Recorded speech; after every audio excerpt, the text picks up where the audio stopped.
Hello, everyone. Thank you for joining us today, and welcome to today's webinar, Public Speaking with Roger Granis from our Build Your Career webinar series. My name is Scott Levine. I'm the membership manager here at the IEEE Computer Society. Each month, we host a webinar on vital business skills that help you excel your current job and be helpful throughout your career. Before we get started, I'd like to address some housekeeping items. This webinar is being recorded, and you will receive an email tomorrow which will include a set of summary slides as well as the recording. You can ask any questions in the Q&A box as you see on your screen. If possible, please reference the slide your question refers to. Roger does like taking questions during the webinar, but he will also answer as many questions as he can following the presentation. Among the first steps in becoming a leader in the workplace is developing your public speaking skills. We recommend that you continue honing your leadership abilities by utilizing the Computer Society Career Center after today's webinar. You'll find several resources while visiting, including resume guidance, employment opportunities, and career advice. Career development is a continuous process that demands consistent work, and the IEEE Computer Society is here to help you along the way. More information will be shared after the webinar, but you can always learn more at computer.org. Circling back to today's webinar, the National Institute of Mental Health reports that our number one fear is public speaking. So what is the quickest way to overcome that fear? Be sure you have a clear message and effective presentation material. Roger will present his 5 tips and steps to build your presentation and overcome your fear. As mentioned, joining us today is Roger Granis of the Granis Group, which he formed in 2005. Prior to that, he spent 17 years at Gartner, where he built the Gartner Sales University, which helped grow revenue from 22 million to 850 million. He also helped in the launch of Gartner's popular podcast talking technology. Roger holds a bachelor's in speech and psychology from Willamette University and did postgraduate studies in theater and creative writing at San Francisco State University. Roger also has a personal connection to IEEE, but I'll let him tell that story, which I believe will come up in one of his first few slides. Roger, thank you for joining us today, and the floor is yours. Thank you, Scott. Let's give it up for Scott. Okay, beautiful. Woohoo! All right, welcome everybody. Good evening, good afternoon, good morning, depending on what part of the globe you are on. Let's get rolling. Granis Group, we do keynote speeches and love teaching soft skills to technical experts like you. Oops, there we go. Got to figure out which button I'm pushing. All right, let's kick it off with public speaking. By the way, as Scott mentioned, it's a vital skill, especially as you're developing your leadership skills, giving presentations to senior executives, to your team, to your employees. So as Scott mentioned, it's something that we all need to constantly work on. I'm a professional speaker. I'm taking classes, I go to workshops, I belong to an association of speakers. So the key to being an effective public speaking is practice, practice, practice. So I want to give you some tips beyond that today. So I grew up in San Francisco, and my dad was an electrical engineer, a proud card-carrying member of IEEE. He would once a month go up to go into the city, San Francisco, and attend the monthly evening dinner program and the guest speaker. He was an introvert. He was an inventor. He created and invented gizmos that connected electricity from the power plant along the lines to people's houses and offices, and very proud of those inventions. And so when we would go on vacation, he had this great camera with a telephoto lens. He would take pictures of not the Golden Gate Bridge, the ocean, or Monterey. He would take pictures of telephone poles. That's right. So I'm among friends here. I think maybe you can relate to that. Anyway, that was my father and my connection to you all. I worked for Adam Osborne, inventor of the first portable computer in 1981, he had a publishing company, lots of manuals to help, here we go, help simplify technical information. So that's my career, helping people understand the complex. That's one of the keys for engineers is we've got to simplify content, make it easy to understand so that we get people to say yes and motivate them to do the things we need to do. I then spent, as Scott mentioned, many years at Gartner, and again, simplifying complex information for the general population. All right, here's our agenda. We're going to spend most of our time on the latter part, preparing and delivering. In prior webinars, we've spent a lot of time talking about how to structure your speech, how to put it together, how to create visuals. So those webinars are available through Scott's and your career website there at IEEE. So I'm going to quickly summarize some of that prior content, the 7 tools of persuasion, and some highlights from how to structure. But I want to get into content that we really have not covered before in depth, and that is the actual what do you do when it's 5 minutes before you present, how do you prepare, how do you warm up, and then actually, now that we're out of COVID and we're online or we're in person, how do we present? If you want information on how to present virtually, we did a program on that a while back, and that is in our library. All right, let's learn about you. This is a poll, we invite you to get your fingers out and check a box. Where are you in your career? So let's take a look at the list. Let's punch in there. Are you a student? Are you a grad student, a PhD candidate? Are you an entry-level worker, a team lead, supervisor, manager? Are you more senior? You're a director or in the C-suite. Maybe you're retired. I see a lot of retirees at my programs with engineers. Get out of the house, learn some things, keep the brain sharp, leave your other half alone for some quiet time, perhaps, or maybe your other. All right, poll is open. And Scott, I am not seeing the percentage. Oh, there it is at the bottom. Great, I see it. Okay, we're about 31%. Let's keep participating, folks. 18 out of 49. Let's try to let's set a goal of 25. We'll be halfway. We're 21. Anyone else? Anybody else? 27. Okay. 29. Oh, we're way past my goal of 25. All right, let's go on to the next. All right, results. Fairly even distribution here. Few 10% students, some post-undergrads. So total there about 17%. No entry level. So these are more senior folks. We've got team leads, managers, and some very senior folks in the director C-suite levels. Great, but a fairly even distribution with an emphasis on leaders. All right, thank you. We've got one more question for you. Where do you give presentations? Select all that apply. School? Probably not, no students online. Work, to people who work for me. So you're presenting downward. Maybe, or are you presenting a level horizontally to peers? Or are you presenting up to leadership? And you can check all that apply. Prospects and clients, if you're in a support, sales or sales engineer role, business partners and suppliers, or other. Okay. Got just a couple of folks have checked. Okay, here we go. Again, are you presenting up, horizontally, down, outside the organization with partners and suppliers? Okay, give you another second there. All right, hitting our goal of 25. 29, great, perfect. Let's move forward. Oh, great.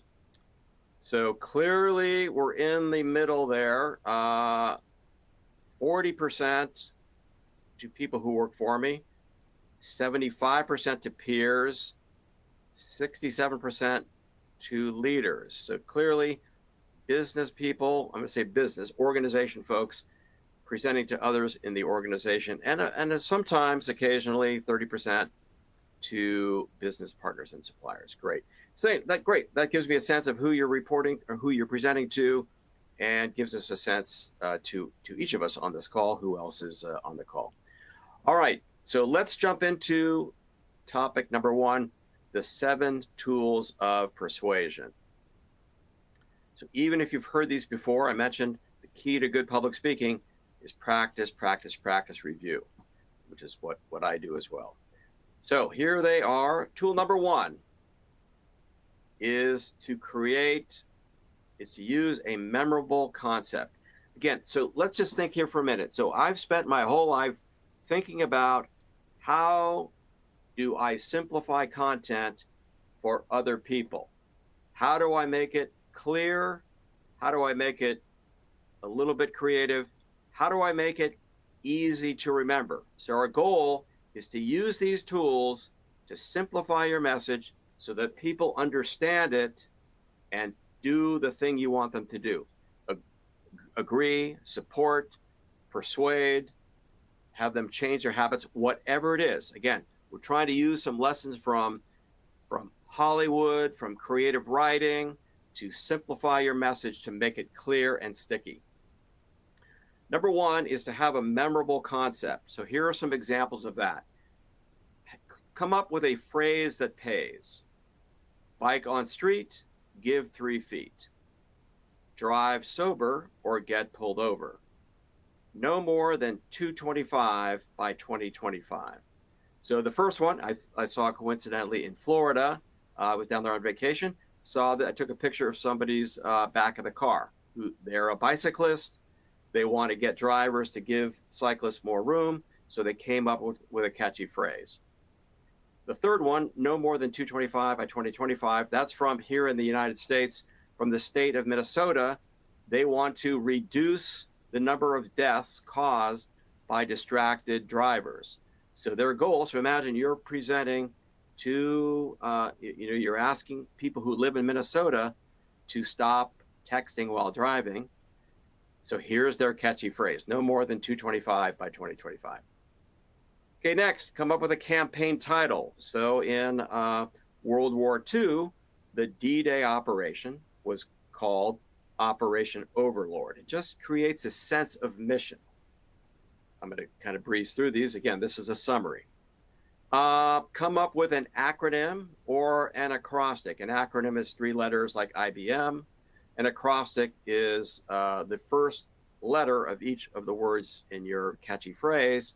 Spell a word. In this case, easy is the acrostic. Events are simple, yes.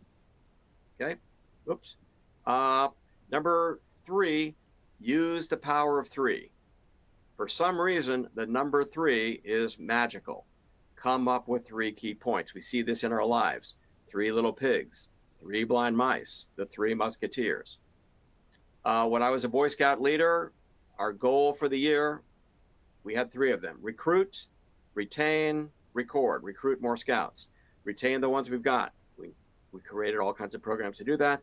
And then record. We repeated a lot of activities. So rather than come up with new guidelines and processes every year, we wrote them all down. Save time. When I was at Gartner, our CEO, when he went on a road trip to get people to invest in our stock, he had 3 points, 30, 30, 30. Microsoft is known, prior to their new CEO, was known for complexity. Employees were not as motivated because there were too many goals, too many details. So the CEO hired an outside firm, and they narrowed their mission for employees down to 3 things: clarity, energy, success. All right, number 3. Again, we're trying another way to get your message across and stick. Of course, we need data, research, and statistics. We as technical experts hone in on this. We do this well. We have a lot of data, research, and statistics. So what we want to do is have variety. So bring in other ways of persuasion. And we want to make things clear. So data can help make the abstract concrete, but you've got to also do that in your talk track. When you're presenting a lot of data, pull out the 2 or 3 key points you want to make and highlight the new and unusual. That gets people to, if they're feeling inundated with too much information, showing the new and unusual helps perk them up. Okay, case studies and testimony, third-party examples, all good things. Comparison analogy. These make the intangible tangible. They help simplify complex concepts and help the audience understand. So here's an example. So it's fairly well known that the #1 fear is public speaking. So here's a phrase that I came up with. Nervousness is like an ocean wave. Ride it like a surfer, and it will propel you forward during your presentation. So that's an analogy. Okay. #6, tell stories. You can pull stories from your personal life and weave them in. We are hardwired as human beings to listen to stories. Stories are the number one way to get your point across. You can embed key points in a story. So again, tell stories. It could be stories about other employees, stories about other organizations, stories about how you helped somebody solve a problem. Again, it can be stories from your personal life, as long as the point is relevant to the message that you're conveying. Okay, #7, paint a vision of a brighter tomorrow. When you solve this problem, what will life be like for the members in your audience? If we implement this program 1 year from now, A, B, C, D, E, F, you're getting them to think ahead and feel the relief emotionally that will come when this program that you're proposing is implemented. Okay, so use those tools. And another important point is to have variety so that you're not just all data, you're not just all stories. And you've got to understand your audience and pull different kinds of tools depending on your audience. But variety is key to keeping people engaged. All right, again, we're summarizing, so I'm breezing through these quickly here. Again, another program, I think it's called Present with Impact. We did it in March of 2023. That recording is available, and I go into a lot more detail on what we just covered. Again, another summary, how to structure. We want to get the audience's attention. So we have a hook, something that's going to grab them. Then we describe the current state, the situation. Often this would be a problem or a challenge. Then we're going to propose our solution. How will that pay off? What will the payoff be? What's the value? What will life look like a year from now? And then what's the call to action? What do I need you to do? Here's what I'm asking you to do. Sign this, approve that, schedule agree to a second meeting, whatever it is, that's where you ask for the order. All right, let's go into a little more detail again, but quickly going through these. So how do we get their attention? Well, with a hook, and here are some examples of that. It could be a startling fact, some surprising insight. Maybe you start with a story or a statistic. Again, unusual, interesting. Those kinds of statistics grab people's attention. Like, for example, my son is on a campaign to end distracted driving, and his opening line is something like, 8 people a day in the United States are killed in traffic by distracted drivers. Wow, that's pretty shocking. You feel bad, you feel a visceral reaction. Then he goes in to tell a story about a woman who got killed by somebody who was texting for 4 seconds. So again, startling statistic, story. You could pose a question. You could take that same example, say, let's take a guess. How many people do you think are killed every day in the United States by distracted drivers. Any guesses? Okay, now you're getting them out of their heads and thinking about the topic. So you could pose it as a question. You could give a quotation. You could give a prediction. Again, always we want to grab their attention quickly. Then we want to describe the current situation. We're currently overspending by 20%. Blah, blah, blah, blah, blah, blah, blah. Describe the situation. Then propose your solution. And again, use 3 main points. Describe the solution, support point number 1, support point number 2, and point number 3. Again, this is a quick summary. All right, then you want to present your solution using those 7 tools of persuasion that we talked about earlier. And then you're describing the payoff. Show what's in it for them.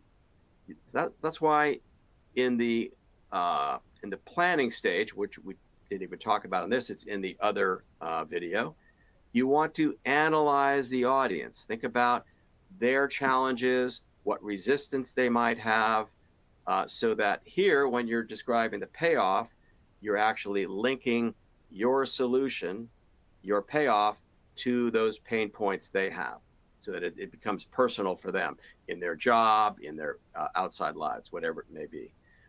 Describe that future state, and then create a sense of urgency and desire. Why do we need to do this now? And then your request, call for action, a request for commitment, agreeing to the next steps. Okay, again, quick summary. Here's what the outline framework is: a hook, problem, situation, the solution with your 3 main points, hopefully they're catchy, the value payoff, and then your request. All right, so let's jump into the heart of what we want to talk about today, and that is the preparation and delivery. And by the way, this is not easy. Okay, it comes more naturally for some of us. It did not for me. I was a shy kid. I was in the 1st grade, and I went to the speech therapist. So here I am. You know, there are 2 of us, Denny Taylor and Roger Granis. The speech therapist would come to the classroom, have us stand up in the middle of class and walk out so that we could work on our speaking skills. It was kind of embarrassing.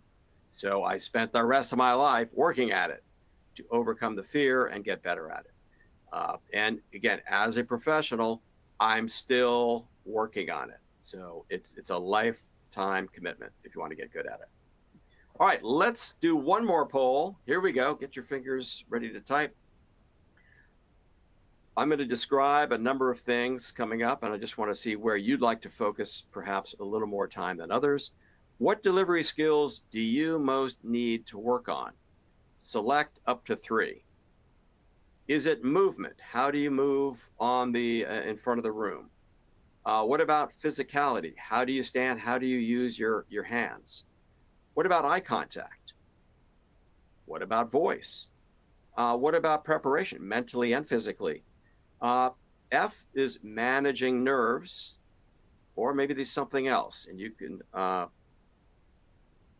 put that in the chat, okay? And while you're doing that, I'm going to see if there are any questions. Nope, we do consultants. Yeah, Roger, there's one question from Flory. Oh, I see that. There we go. She asked, what are your recommendations for presenting detailed and accurate information without appearing to read? Great question, Flory. What are your recommendations for how do we present detailed and accurate information without appearing to read? So it depends on the setting. One thing we don't want to do is read the screen, okay? So we want slides that maybe don't have word for word everything you want to say. You could have a picture and some bullets, then you could have notes, and it's perfectly fine to hold the notepad with you and say, it's important that we go a little bit deeper into the data for this particular concept. Here are some points I want to make. And then just have your pad right there, and it's okay to read. Now, make sure the wording is pared down. you want to write it as though you're speaking, right? So it's got to be conversational and relatable, because sometimes when a sentence is complex, like there's a preamble, for example, before we went to the beach, we had to pack, and all that packing required ABC. Rather than just saying, we're going to the day we were going to the beach, it was hot and we had a lot of preparation to do. So you don't want to give information first that people don't know what it's about. So again, write it as though you're reading it. I'm sorry, write it as though you're speaking it. So I hope that's helpful. Also, I get the question, a related question a lot. Well, I need to give the audience all of this detail. I have no choice but to put it up on the screen. Well, you do have a choice. You can have a screen version that's not wordy, and then give a handout with the words to the audience. So for example, you could have a slide, the slide handout feature's got a picture of the slide at top, and then the notes section printed out or email them to advance so they could have that in front of them. But what we want to avoid is having all those words up on the stage. So Floria, up on the screen. Floria, I hope I answered that question. If not, please type something in. Okay. All right. We've got, 47 responses on this. So the number one thing we want to focus on is managing nerves. Managing nerves. Okay. Number 2 is voice, mental and physical preparation. All right. So clearly that whole preparation, calming the nerves, mental and physical preparation. Great. Voice next, and then fairly even distribution, physicality and gestures, eye contact, and a little bit of movement. Great. Okay. So I want to make sure we go over especially that nerves and managing preparation in detail. Great. Okay. Let's jump in. I love this quote from Michael Caine, an actor, 2-time Academy Award winner. He says, the rehearsal is the work and the performance is the relaxation. Now, this does tie into nerves and preparation. So that stress and focus should come in your preparation. It's a lot easier to be confident and poised and comfortable when you've prepared and you know your message is clear and rock solid. You just walk up more confident. It also helps you to stay calm when you have a great opening. One of those techniques we covered just a few seconds ago. A hook, a story, a statistic. That way, if you open strong and you can feel it from the audience, you kind of relax. Number 2, be yourself. We don't want to walk up on stage in front of the group and feel like we've got to put on some front. The whole idea about being confident is to be able to relax into yourself, but it's got to be the best version of you. So there's no need to put on, start using big words and lowering your voice. Today, people want authenticity. They want things to be tight, clear, persuasive, and all that, but they want to feel a connection with you, and you do that by being the best version of you. All right, let's talk about movement. All right, I'm deliberately standing up today so that we can give you some examples. So a great rule of thumb is to stand with your feet about 15 or so inches apart. I'm not sure what that is in meters, but about shoulder width, and be grounded. So deliver some of the talk from the center of the room, wherever you're standing, and then at a transition point, let's say you move from point 1 to point 2, you move the stage. So you're going to move over, I don't know when I'm off camera, I'm just going to move a little bit over here. So that concludes point 1. Remember, always wear a seatbelt. Let's turn now to our second point today. Now it's moved a little bit, and you're going to be in a different part of the room, different part of the front, but you're going to ground again. Now, I do see comedians and performers pacing back and forth. The CEO at Gartner did that. So it's a better rule of thumb is to be grounded here, shift locations on purpose when you want to transition from point one to point two or whatever. It helps the audience feel calm because you look confident, you're grounded. That signals to them that this person knows what they're doing. What we want to do is avoid locking in one place. So early in my career, somebody said, Roger, you're standing awfully close to that pillar in the room. It looks like you're hanging on for security. I'm like, as a matter of fact, I was. So avoid getting locked in place, avoid hiding. You've got to put yourself out there and let the audience receive you. All right, physicality and gestures. One of the keys is to have really good posture, okay? Just a simple act of pulling your shoulders back and your chin back, that signals poise and confidence. I was in teaching a workshop with Pepsi Women in Leadership. These are high potential women in leadership positions at Pepsi. And one of my co-presenters, a woman, right in front of everybody said, you know, darling, if you would just pull your shoulders back and your chin back a little bit, it would look a lot more confident. And everyone, all the other women in the audience went, holy smokes, you look so much better in that position. So simple adjustment of posture will help you come across as much more confident. In terms of gestures, the rule of thumb is to use them on purpose and to keep them in this power zone. So about from the mouth down to the waist, keep them in this power zone. If you're online, we don't want to block the camera, but it's okay to use gestures on Zoom calls, on virtual calls, and certainly in front of a live audience. Again, much like I said earlier, be you, be authentic.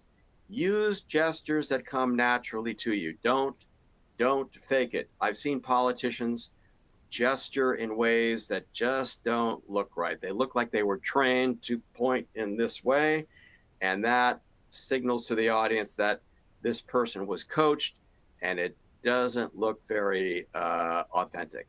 I wonder if they're faking it. Okay? They want to feel that connection. So posture, gestures, facial expressions, just be you, okay? If you want specific feedback, you can ask a friend who's in the audience to say, hey, could you watch my gestures and facial expressions, see if anything stands out? Now, I know there are some speech coaches who will fine tune and critique every little movement, but I think that takes away from that authentic exchange, makes you look fake, and it's just not real. So unless something is super distracting, just be you. But again, how do you know if it's super distracting? Well, you can record yourself and or ask a friend in the audience, to take notes during your talk. And what you should ask them is, am I doing anything that is distracting? All right. A little more on gestures, be natural. There's this position called at rest. Now I don't know where I'm cut off. I can't see myself, but the at rest position is standing relaxed, good posture in the front of the room, and your hands at your side. So that's the at rest position. And you're going to talk like that. You're not moving your arms, not moving your hands, and then bring your arms and hands up as you want to make those key points. But let's say you move from point one here, you're going to walk across, begin point two. You can reset in that at rest position, hands down by your side. Use gestures for impact, use them on purpose. Create visual spaces. So I tell a story about training a bird. This is in college. I was in a psychology class, and I had to train a pigeon in a cage to peck a disc. And when they pressed that button, a box of food would come up. So I create the space of the cage. I show where the food tray is. Over here, I'm creating that space with my hands.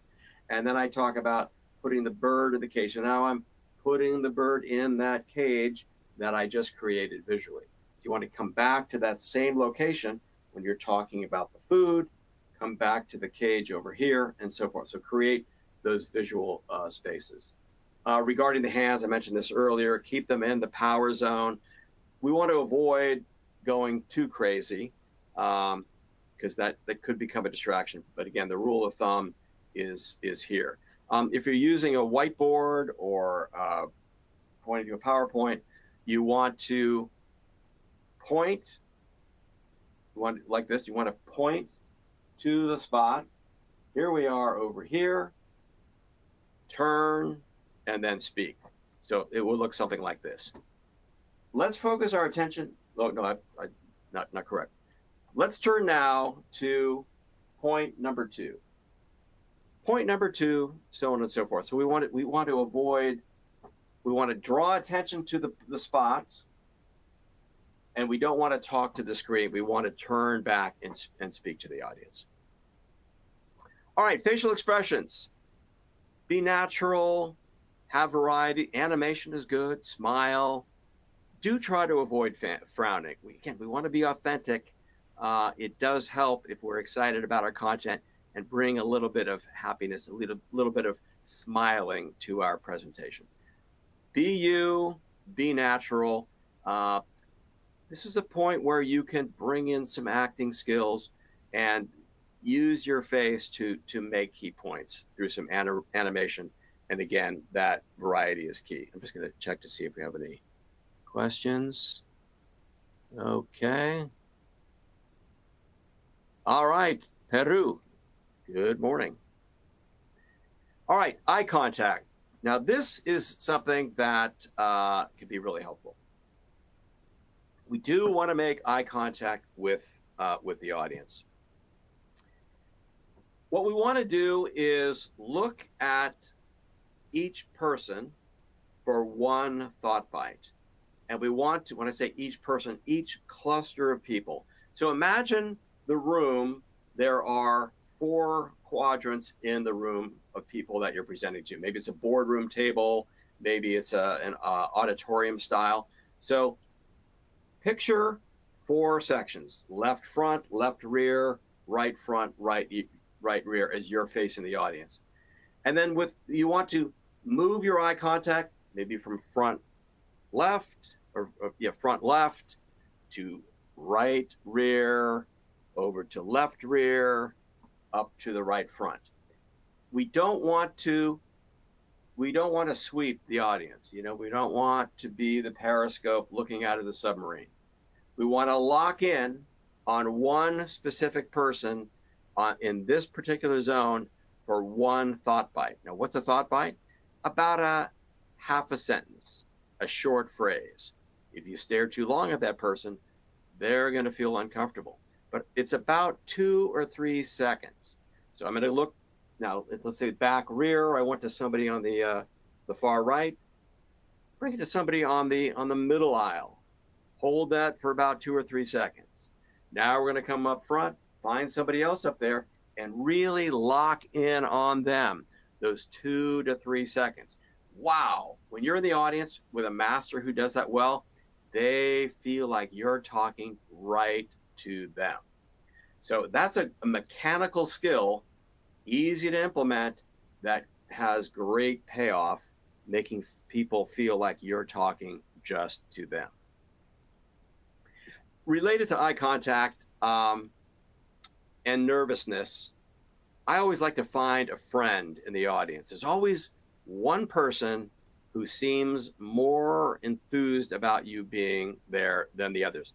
Now, we can't assume no one else is not happy to be there, but to help overcome nerves, look for that friend who's giving you that positive energy. And there's some things you can do even before you speak to get a friend or two in the audience. If you know people are going to be there, maybe you want to talk to them a couple days ahead of time, ask them what they want to get out of it, ideas for key points you can make and so forth, so that when you get there, you mentally feel like you've already connected with people and you're presenting what they need to know. Right before the presentation, you can also, let's say there's a coffee break, and you're going to go up right after the coffee break. You can talk to a couple people around the coffee pot. What are you hoping to get out of this? Are there any particular points you'd like me to cover? You're making those personal connections so that when you get up there, you feel like you've got a friend. All right. When I find a friend in the audience, again, just pulling that good energy from them. Let me know if you've got any questions on eye contact. Okay, next, voice. Like all things I've said before, variety, variety, variety. One of the best ways to put people to sleep is to do the same thing over and over. All data, spoken in monotone, not a good combination. So data, story, case study, vocal variety. Again, now here are some mechanical things you can implement today that will have huge impact on keeping the audience engaged and getting to say, wow, that person's really good. Vocal variety. So high notes, low notes, but changing your pace. Figure out in your talk 2 or 3 places where you want to perhaps slow down. Lower your voice, lower your volume. Like my son talking about distracted driving, instead of rat-tat-tat-tat-tat-tat-tat-tat, when he's telling the story about the cyclist who was 18 years old, her dream was to ride her bike across the country. She was with a great group, a great leader. And just 8 days into the trip, a teenager looked down to her phone to read a text about a party that night. And 4 seconds later, that woman, the cyclist, was dead. 4 seconds. Pause. Lower the voice. Slow down the pace. Say the phrase again. 4 seconds, folks. Right? It creates drama, creates variety. It's what the Hollywood writers do, what the actors do. The power of the pause. Boy, when we're up there speaking and we've lost our place and we pause even for a second, it feels like an eternity. The audience doesn't know you're lost. You can look up at the screen. You could even ask the audience, what was I just talking about? You know, hey, what have we heard so far that has stood out? Something like that. But inserting pauses to create dramatic effect is really helpful. Okay, hopefully that's good. See if you've got any questions. All righty. Okay. All right. Warming up the body. Now, this is something we don't think about. We're sitting in our seat. We walk up. Boy, to overcome nervousness, to deliver a great presentation, warm up your instrument. When you're up there, you don't have a guitar, you don't have a clarinet, you don't have a trumpet. You are the instrument. Warm it up. You can, even in your chair, start doing some tense your muscles, tense your leg muscles, tense your gut. If you've got time outside the presentation room ahead of time, warm it up. Whoops. Let's break a desk lamp. Do some jumping jacks. Rotate the torso. Stretch out the uppers. Okay, it brings energy. All actors warm up before they go on stage. Warm up the voice. Ba ba ba ba ba ba ba. Shake it off. Warm up the face. Okay, it looks weird, but it creates energy. It creates a buzz. It helps focus and channel your nerves. Have a warm-up routine. There's the power pose also. Some studies, I think some agree, some don't. Some studies show that just raising your arms in victory through your hard wiring creates a sense of confidence. All right. Preparation tips: practice, practice, practice. Practice early and often. Know your presentation inside and out. We recommend not memorizing it word for word, because then you can trip yourself up and say, what was I supposed to say next? Get the key points. You want to be able to speak from prompts. What are prompts? Bullet points. You've got the bullet points up on the screen. Maybe you've got a monitor in front of you. So seeing that next bullet point will help you remember what to say next.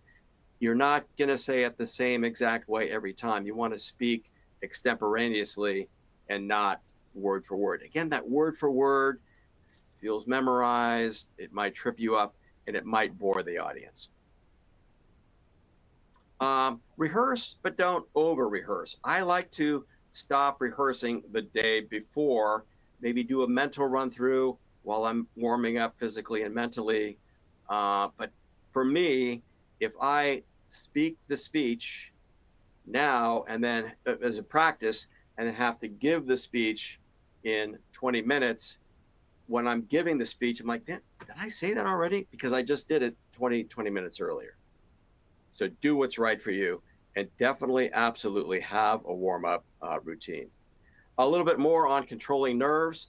First of all, number one, you are normal. Everybody gets nervous. The key is to channel that energy, ride it like a wave. Know your opening. We talked about that earlier. It's just a conversation. You with one person at a time. Identify that one positive person, that friend in the audience we talked about. Maybe you want to dedicate the presentation. Maybe you've lost somebody. Maybe you want to do it for your spouse or your child. You could put a picture of them in your pocket. Remember them just before you go up. See you holding your child. Gives you a sense of purpose, a sense of mission, makes you feel loved. Those of you who are spiritual in nature, maybe you want to meditate or perhaps say a prayer. Here's a technique I learned in acting. Again, this is a mechanical step that it's not some big weird psychology technique.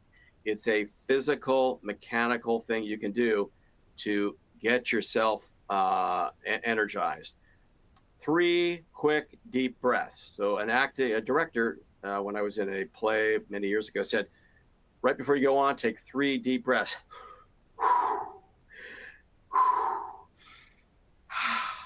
Woo!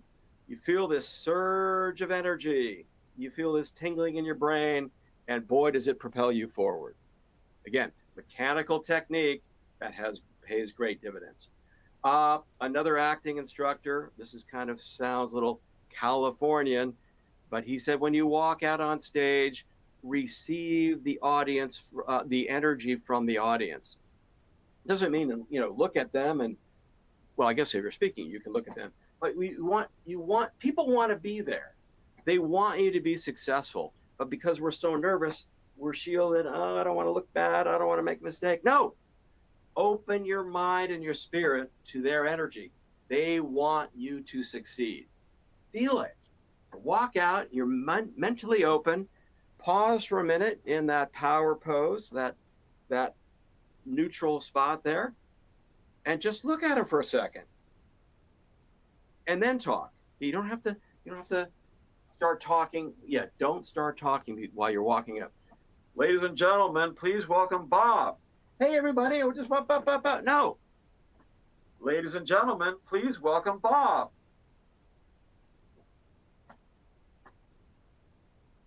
Good morning. Pause. You're receiving the energy. They're seeing you're calm, grounded, and confident. They feel that positive energy too. Okay? People want you to succeed. How are we doing? Any comments or questions? Feel free to type away. Roger's Rules of Order. Don't have preambles or apologies. Okay, when you start talking, start talking. Don't come up and, well, I'm really nervous up here. I've never given a talk. I was running a little bit late. No, you are a professional. Own the stage. Walk out like we described. Stand there good posture, grounded, arms at your side. Look at the audience. That's it. Own it. Be careful with jokes. As somebody who's known for a sense of humor, especially today, you've got to be really, really careful. People are ready to be offended on a lot of things. So really be careful about what you say, any jokes. We don't want to alienate people, don't want to hurt their feelings. Again, remember, people want you to succeed. All right, let's go to, let me ask you a question. What has stood out today? This concludes the formal part of the presentation. What one new idea have you heard today, or maybe it's an old idea that you've been reminded of, will you implement? What are you going to take out of this? What's one little thing, one adjustment you can use to help you feel more confident and deliver better presentations?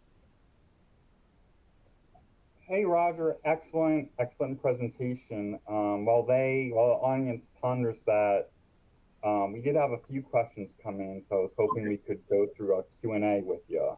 Absolutely, no, that is the plan. I don't see those, but go ahead. Worry, I have them. You're good. Okay. So Michael asked, you reference a lot of your earlier videos. We'll include a link to those videos as well in the email you receive tomorrow. So don't worry about finding those. All right. I think this goes back to your part about not pacing, but looking at the quadrants of the room. So they asked, you're presenting and looking at someone in the audience, and the person is doing some funny gestures towards you. How do you ignore such? How do you ignore that person? Right. Practice. Yeah, I've had that, people texting and so on and so forth. You've got to ignore them, and it's super distracting. So I think mentally ahead of time, know that today people are multitasking. It's not about you.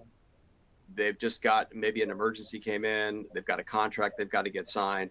So people we can't assume that they don't like us or aren't getting the message based on just that, what we're seeing about them. And you've got to know your content, know your mission, and really focus on that.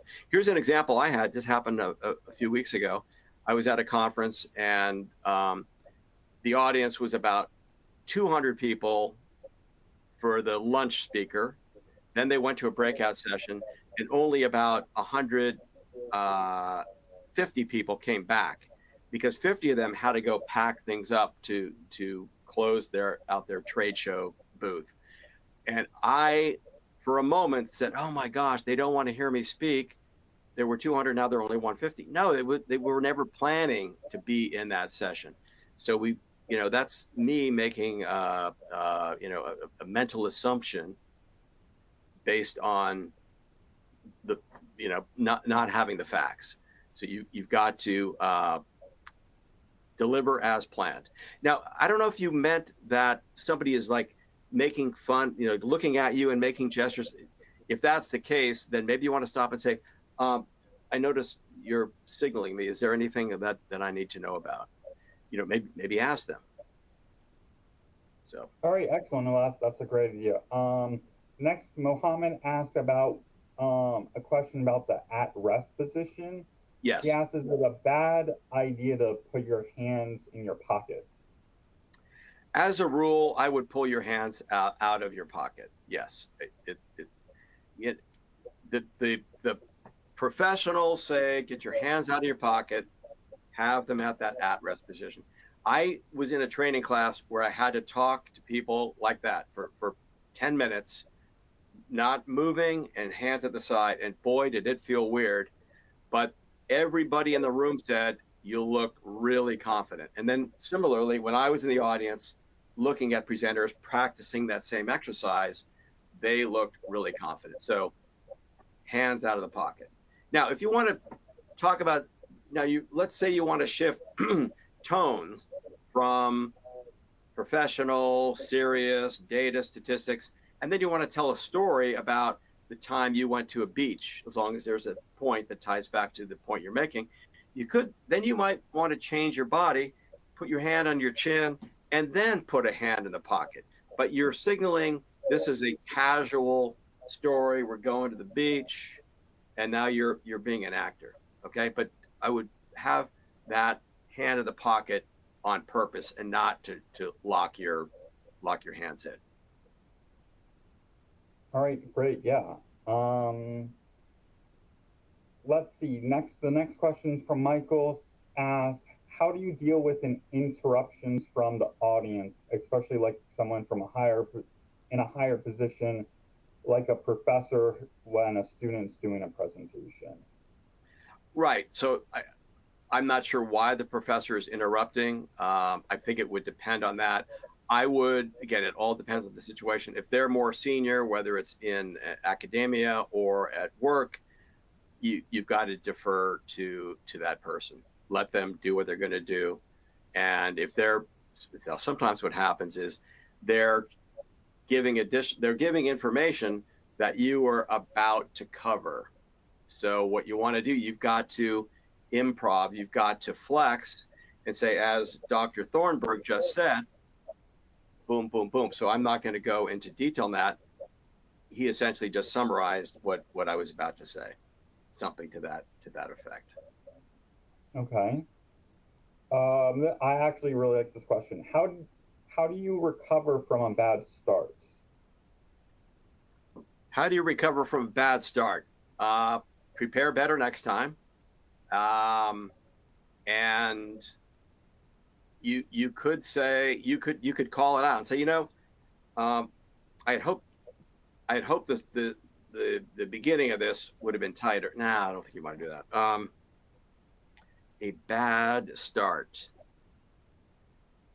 What comes to mind is you make an adjustment and move forward. So when I worked as a disc jockey and announcer in radio for a while, and my boss said something that I think ties in with this.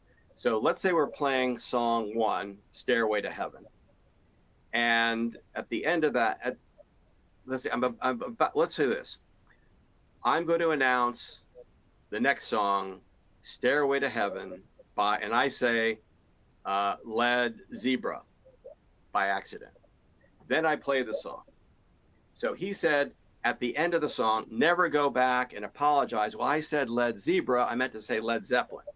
No, you just move forward. You push it aside. It never happened.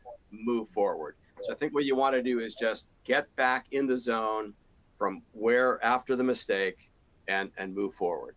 Now, if it's a serious mistake, you offended somebody, somebody spoke up, you apologize, you make up something based on the room. But in general, let's say you think you didn't start strongly, the audience may not think that, okay? You just pick it up and adjust and move forward. All right, great advice.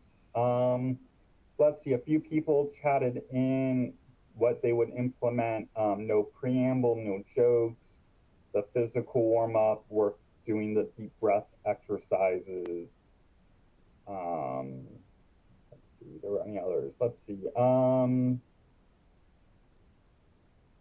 I think that's sort of it. I think when that brings us perfectly to the top of the hour. Roger, anything else you want to add? I saw you just flipped to your yellow cake slide. Yeah, so I have a short article on the yellow cake principle. It's a summary of how to influence, persuade. You're welcome to it. Just send me an email, roger@granisgroup.com.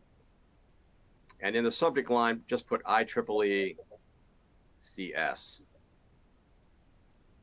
All righty. And would love to, I'm on LinkedIn, Roger Granis, and love to connect and stay in touch. So thanks for listening. And if a question comes up in 20 minutes, happy to just send me an email. I'm happy to answer those. I love the content.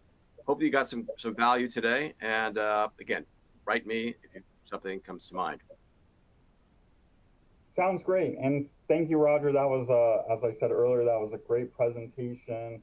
A lot of valuable tips in there. I know I'm going to take back for next time I present.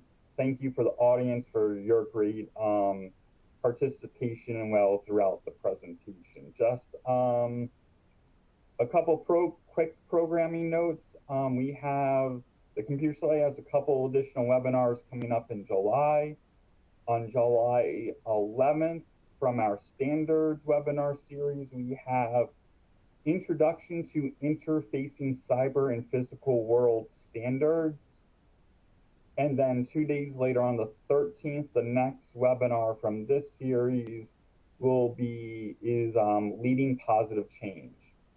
As we mentioned at the beginning and sort of throughout, tomorrow's email you'll receive not only link to register for these emails, we'll include a link to the previous webinars Roger mentioned, and you'll get a handout version of these slides as well as a link to the recording. Again, I would just like to thank Roger for sharing this great insight with us today, and all of you for attending. Thank you again, and have a great rest of your day.